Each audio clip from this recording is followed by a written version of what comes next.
sa liwanag.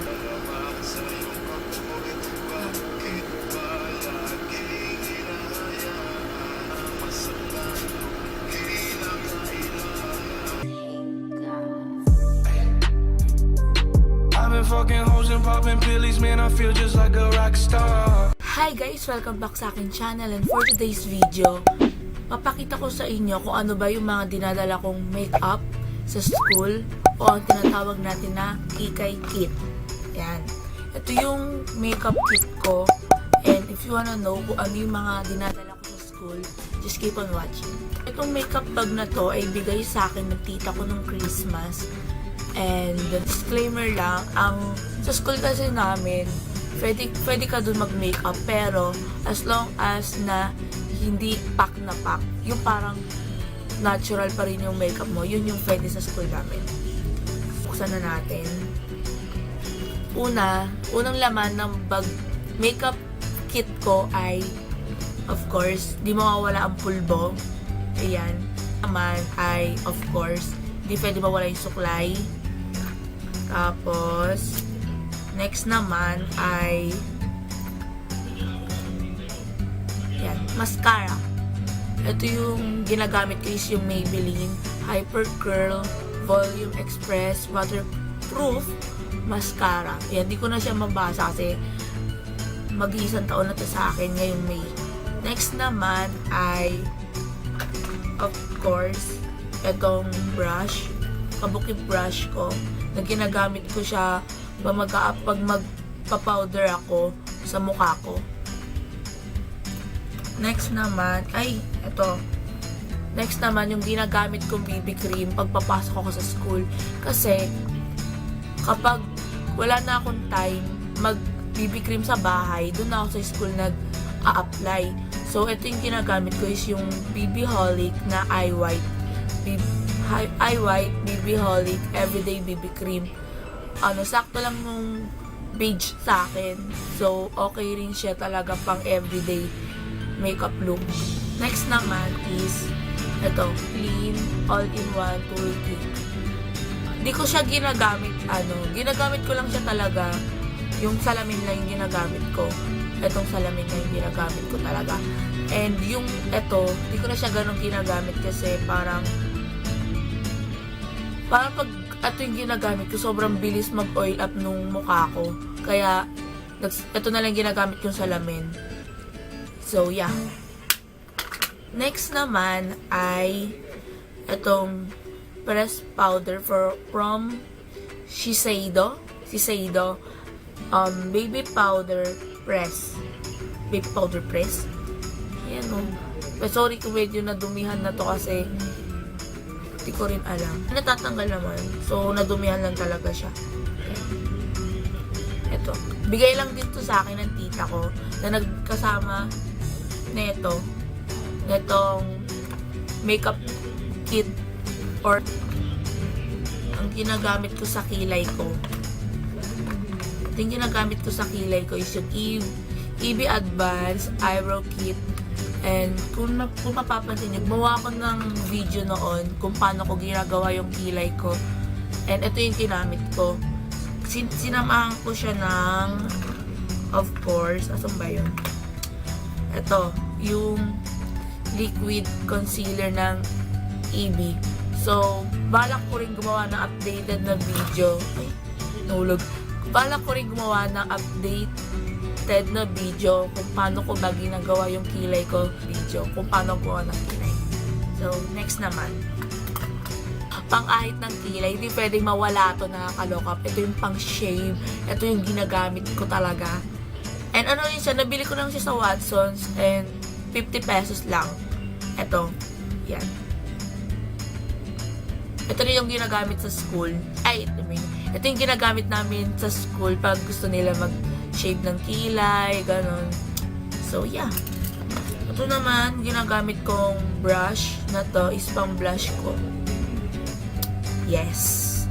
Next naman ay, ito naman. Di ko pa naaalis sa makeup kit ko is Ito yung Revlon Color Stay Shadow Palette. Ito, bigay lang to sa akin ng kaklase ko. And next naman is ito rin Revlon na eyeshadow palette. Binigay lang to sa akin ng kaklase ko yesterday.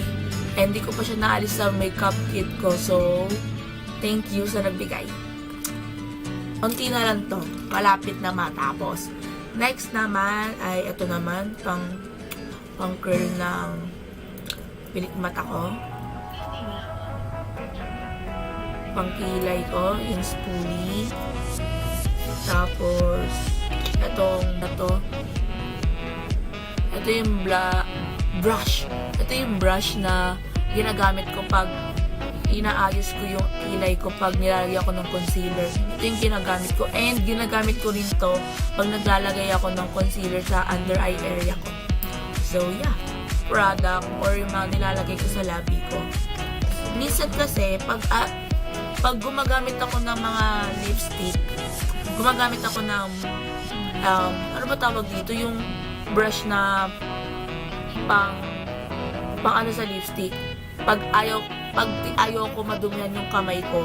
Kasi usually talaga, ginagamit yung kamay ko pag nag-apply ako. So, ayoko naman masyadong messy. So, ang ginagamit ko na lang is itong brush na to na maliit na pang lips. So, yeah. Move on naman tayo doon sa mga ginagamit ko na talagang lip product. First one is itong The Balm Lip and Cheek Tint. Next naman is itong Clinique. Hindi ko pa siya natatry. So, maganda to. Feel ko maganda. Gift, etong dalawang to is regalo lang sa akin ng tita ko rin. Ito yun. Pakita ko. Yan.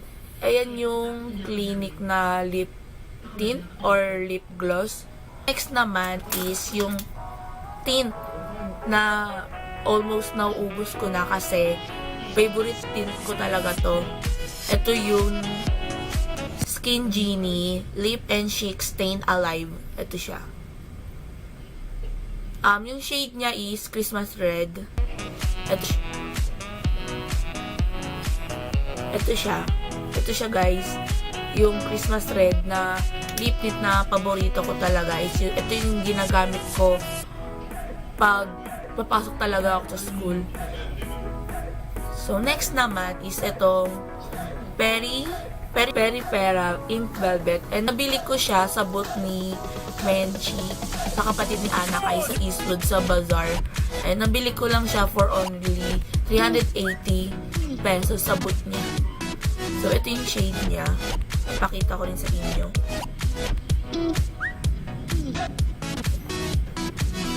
Ito siya guys. Red siya. So, yeah. Next naman is etong na Good Vibes Collection matte lipstick in the shade Pack Gunner. Ang gamit ko sa labi ko ngayon. Okay ba? Tapos, ito yung swatch niya. Di ko lang sa kilala. Yan. Ito siya guys. Yung Pack Gunner. And, binili ko siya sa Lazada for only 195 pesos lang. And, kaya ko siya binili kasi naghahanap ako ng parang alternative na shade or dupe sa Toast of New York ng Everbile na matte lipstick. So, parang magkapareho naman sila ng Toast of New York, diba? Pwede rin siya pang everyday look. So, yun na nga guys. Ayun na nga yung laman ng aking TK kit o aking makeup kit na dinadala sa school sa araw-araw. And kung may nagustuhan kayo na product na dinadala ko sa school, ay comment down below. So, yeah.